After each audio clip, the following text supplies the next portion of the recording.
นายกรัฐมนตรีแห่งราชอาณาจักรไทยพร้อมด้วยภรรยาและคณะได้เดินทางถึงนครหลวงเวียงจันทน์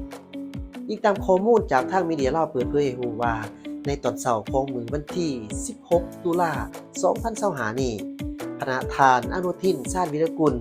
นายกรัฐมนตรีแห่งราชอาณาจักรไทยพร้อมด้วยภรรยาและคณะเดินทางถึงสนามบินสากลบัดไตนครหลวงเวียงจันทน์เพื่อดำเนินการเยี่ยมยามสปป.ลาวอย่างเป็นทางการซึ่งพิธีต้อนรับที่สนามบินได้จัดขึ้นอย่างอบอุ่นโดยมีทานเหล็กไหลศิวิไลรัฐมนตรีกระทรวงโยธาธิการและขนส่ง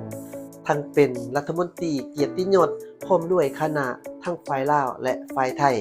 ให้การต้อนรับอย่างอบอุ่นการเยี่ยมยามสปป.ลาวในครั้งนี้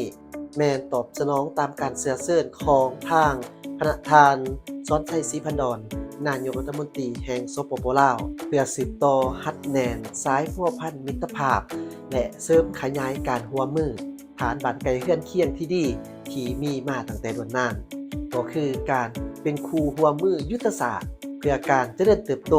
และเพื่อเป็นการพัฒนาแบบยืนยงระหว่างสองชาติลาวและไทยให้พัฒนาและขยายตัวยิ่งขึ้น